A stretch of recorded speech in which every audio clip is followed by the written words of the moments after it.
I read something that I think you talk about too.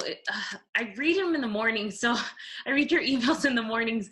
And it was like this frustration because you have these goal scores and like, you can increase by a certain amount of points. And then my concern is my goal is so far off of what I'm at. You know what I mean? I want to set a realistic thing for myself, but I also I have a goal. Like, I'm pretty sure every kid or every student has this where they're like, okay, I have this dream school that I want to get into. So I don't know how realistic it is to aim for that dream score given my current score. Like, I'm practiced like my initial diagnostic, and I've been consistent about 145, 146. No plus or minus. It's always like spot on 145, 146, 147, 145, always those scores. But I also haven't finished, like I said, like I didn't feel like Kaplan helped me at all.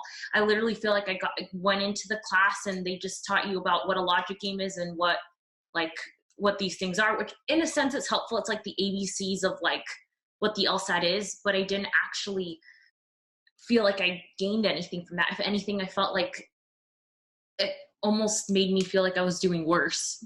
Well, it's kind of that's natural, by the way. It's kind of a funny thing where a lot of times people start actually learning the techniques and the methodology and the terminology of the LSAT, and then their score drops. It's the craziest thing. It's because oftentimes it causes us to overthink things when your aptitude alone will actually carry you pretty far. What happens though is on the tougher questions, things fall apart if you don't have a technique or strategy in mind.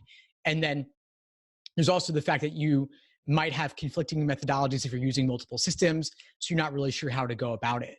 And then there's the other thing where maybe untimed, you could do pretty well, but when you introduce the timing, things fall apart. Does that happen to you?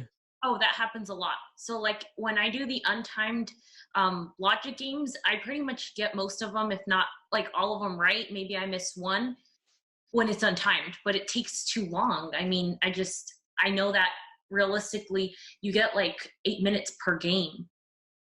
And I know, or 8.5 minutes per game, but it takes me like 15 minutes per game right now.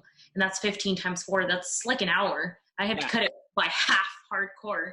Of course. But the good news is that you do have time. And you said, how far can I improve in a certain period of time? Well, as we're talking now, you've got 3.5 months till July. And that is plenty of time, given that you're not starting from scratch. You already have some foundation. And especially since you haven't really improved at all yet, even though you did Kaplan, that means that there is plenty of room. Okay. Everybody improves somewhat just through gaining familiarity with the exam. So my guess here is, and tell me if I'm wrong, that maybe there's a certain degree of overthinking and overcategorization going on with this stuff. I definitely agree. I definitely agree. And that's why I've been approaching this when I'm like, okay, nothing's working from that system. I'm throwing it away. I'm not using any of it. I'm starting from scratch. Like if I was learning a new language.